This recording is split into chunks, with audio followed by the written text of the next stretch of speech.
Bonjour, aujourd'hui je suis avec Josiane, coach confiance en soi de tousmescoachs.fr.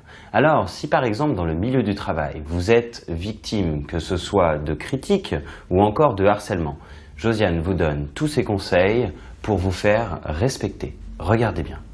En effet, se faire respecter, c'est vraiment très important pour l'estime de soi. Arrêtez d'être victime.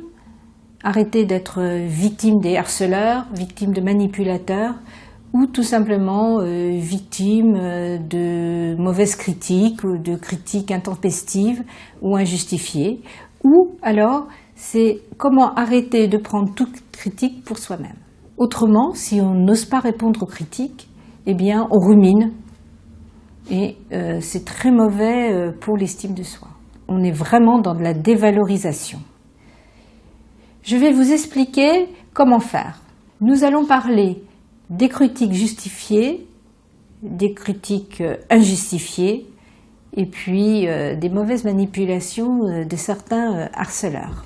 Dans tous les cas, je tiens à préciser que la meilleure façon pour vous-même de pouvoir répondre à vos détracteurs, c'est de mener votre enquête, c'est-à-dire de pouvoir les amener dans leur propre retranchement, par les questions que vous allez poser, savoir si oui ou non ce que l'on vous reproche est construit, justifié ou peut-être injustifié. Donc cela demande un petit peu de temps et cela ne mérite pas de partir au quart de tour. Dans tous les cas, pour savoir exactement ce que l'on vous reproche, menez votre enquête.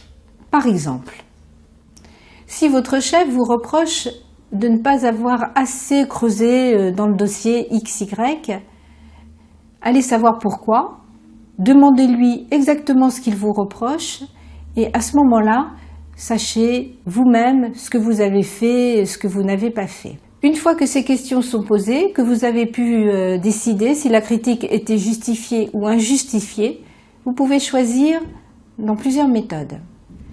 Si la critique est justifiée, le seul conseil, et c'est le plus facile que je peux vous proposer, c'est d'acquiescer, en effet. Bon, reconnaître ses torts, c'est toujours un pas en avant et finalement, votre chef déjà vous pardonnera. Donc dites oui et reconnaissez que peut-être vous auriez pu mieux creuser. En tout cas, engagez-vous à mieux faire. Donc, si la critique est justifiée, reconnaissez toujours vos torts. Il est inutile de discuter. Vous avez oublié certaines choses, vous n'avez pas pris le temps, bon ben c'est clair, vous reconnaissez et puis vous feriez mieux la prochaine fois. Par contre, si la critique vous semble injustifiée, alors exprimez vos ressentis. Dites carrément que vous êtes déçu que votre chef puisse penser ça. En effet, vous avez mis tout votre cœur dans le dossier, que le travail pour vous a été bien fait, et que vous avez vraiment mené une enquête pour savoir ce qu'il avait à vous reprocher et que tout ce qu'il avait pu vous dire, eh bien, vous semblait vraiment très injuste. Plus vous allez exprimer vos ressentis, plus votre chef vous le pardonnera. Nous allons aborder le côté du harcèlement. Ne vous laissez pas harceler. La personne la plus importante pour vous, c'est vous.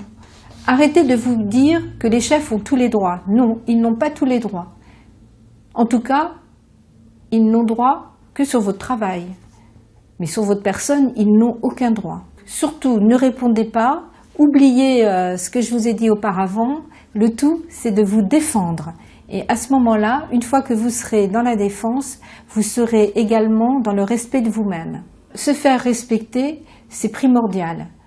C'est vous respecter, respecter l'autre, et vous allez voir, plus vous allez être sûr de vous, avoir une bonne estime de soi, savoir également ce que vous pouvez faire, ce que vous ne pouvez pas faire, la vie sera beaucoup plus facile. En conclusion, c'est ne jamais se laisser marcher sur les pieds, mais savoir reconnaître ses torts.